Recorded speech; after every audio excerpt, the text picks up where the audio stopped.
Today on Eye on Northwest Politics, the voice of opposition. It's not just about me or about Bernie, it's about you all. Lawmakers return to their districts and fill rallies and town halls with an anti-administration message. I sit down with Oregon 5th District Congresswoman Janelle Bynum. We discuss the Trump administration's impact on inflation, America's trade wars, and Social Security worries in her district. Plus, advocating for Oregonians. The head of the Oregon Center for Public Policy, Alejandro Corral, joins me to discuss how the organization is fighting for economic justice. Plus, from rental caps to benefits for striking workers, the big bills under consideration in Olympia with just 1 week to go in their legislative session. Eye on Northwest Politics starts now.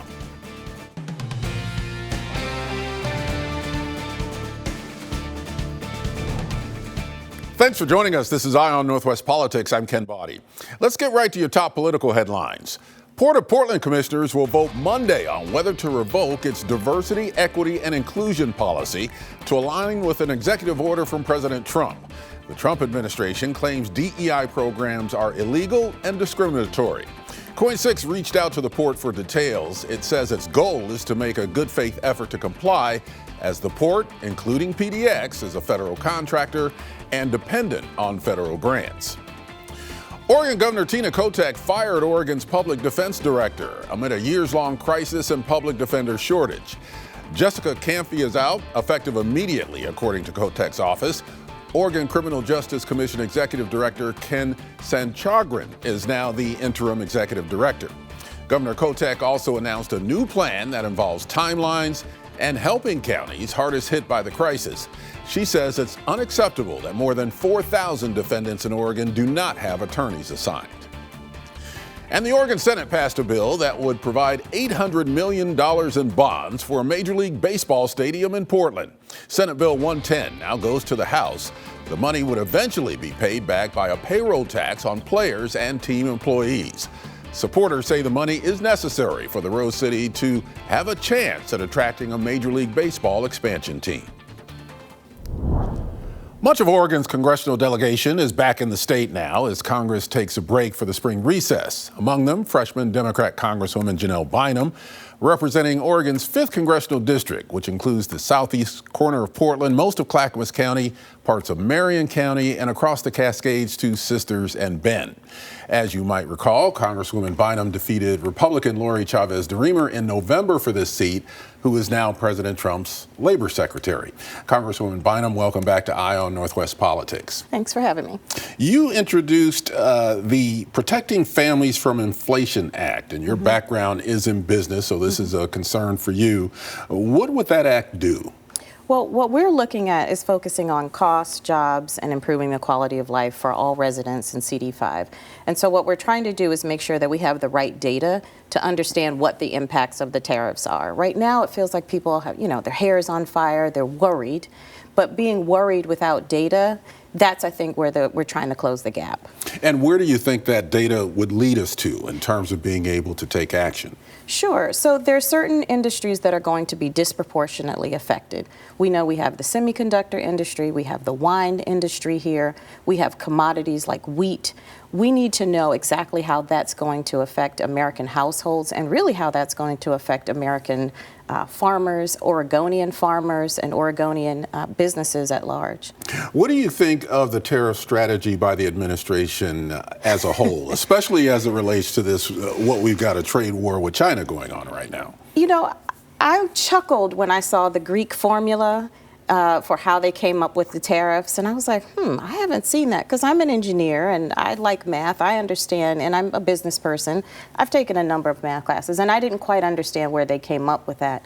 And so when we look, and, you lift up the covers, you realize it's kind of some made up math. And I think that's what they're doing. They're just shooting from the hip, seeing what sticks. And it's up to us to raise our hands and say, that's not going to fly. You've had several town halls, including with Senators Wyden and Merkley. In fact, we've got video of one of the recent town halls that you had with Senator Wyden. What are the major concerns that you're hearing from voters in the 5th Congressional District? So first of all, they're worried just crazy about Social Security. They want to know if their checks are going to show up in time. They want to know if their Social Security office is going to be there when they need it. And can they call in and get the services that they need? They are very worried about that. They're also worried about Medicaid and making sure we protect rural hospitals and access to health care. And they're also telling me that they want to make sure that they can always reach me. So we've had a number of conversations about how do I find out, what you're doing. So I tell them go to bynum.house.gov, subscribe to our newsletter, and tell me where you want to see me. People are getting their news from different places now. They're getting it from you, obviously, but they're also getting it from YouTube, podcasts, places like that maybe weren't on our radar before. The president has said consistently that they're not going to touch Social Security or Medicare and Medicaid.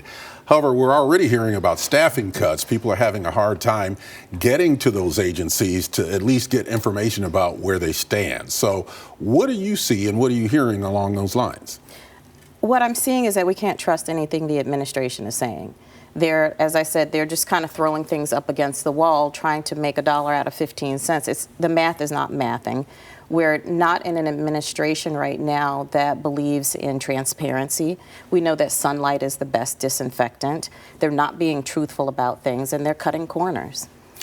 House Republicans passed the Senate's budget resolution framework. It could be weeks before we see the final version of the budget. There's a lot to be worked out there. But what do you think about what's on the table so far? Again, there's not a lot of transparency. I sat down last week with Representative Bentz, like our one Republican in the delegation, and I told him, I was expressing a little frustration, saying it would be nice if we knew what was in it, because they keep saying everything is just a framework, stop worrying, because he was telling me, he was like, if your people could just calm down. Just not act like everything's on fire. And I was like, well, that would be okay if they had something real to sink their teeth into and if we could negotiate like normal democracies would. Yeah, we've had Congressman Bentz on this program a couple of times since the beginning of the year. And we discussed the DOGE cuts as well, the job cuts that are happening in different agencies across the board. So what do you think about those cuts and how are they affecting your district? Yeah, the one that's really, really close to home for me is the Department of Education. So what we need the federal government to do is not to tell states necessarily what to do, but to be a backstop. And for instance, the Department of Education rolling back all of, its hiring and resources means that, for instance, kids here in Oregon will not get the support they need. Kids who have special needs, kids who have IEPs, that we don't have the backstops and the civil protections that we really need. So you're looking at even more cuts coming in the future, and we don't know exactly how deep they'll be or where they're going to come from at this point. And the first order of business is to try to maintain a level of calm and constant, relieving the economy of chaos. And I think what's happening today is passing chaos down to the states, passing chaos into the economic atmosphere is really hurting the country at large. And what we are supposed to do, what we're focusing on in CD5 is cost, jobs, and quality of life. If this administration cannot deliver on those things, it's a failure. Cost, jobs, and quality of life. Obviously, a big issue for the president has been immigration. You voted against the SAVE Act, which did pass the House. It's now being considered in the Senate right now. This stands for Safeguard American Voter Eligibility. Essentially, it would require voters to provide proof of citizenship when they register to vote. So what's wrong with that? So the details matter. So a lot of times what I'll say is it's not the what, it's the how. So for a woman like me who has a hyphenated last name, I have to go back and find my marriage certificate, find perhaps my birth certificate, and make some sort of linkage. There's no other burden in this society that causes people to have to go back and find that much paperwork. So I think that the burden really is going to be borne by American women. And a lot of that is, and Congresswoman Dexter has pointed this out, that what's on your birth certificate is not the same name as when you get married. Well, if you choose to change your name. If you choose to change your name. Which I did. And, it just is impractical and quite honestly is a solution looking for a problem. And what we know is that Republicans have an eye towards disenfranchising voters. Now, I will say, every opportunity that we can to strengthen our voting system, we should take. We received a request for Marion County to help improve their voting systems and making sure that we make those investments in technology and screening and things like that. But it shouldn't be that much harder to vote. We should make sure that we're being inclusive about our voting and still providing the guardrails that keeps everybody informed and having confidence in our voting system. One of the big issues this week has been diversity, equity, inclusion. Governor Kotek pushing back against the administration's demands for Oregon colleges and universities to eliminate DEI programs. Do you agree with the governor's stance on holding the line on DEI? Here's what I'll say, and this is kind of an inside thought. I've raised 4 children in Oregon public schools, public K through 12, as well as public universities. And I would say this is an opportune time for the universities and K-12 system to look inward about what the results of their DEI activities have been. Are our kids performing better? Are we producing the leaders that this state needs in terms of economic leaders and social leaders? Are we making sure that our kids are matriculating and that we're closing the wealth gap for all underrepresented communities in this state?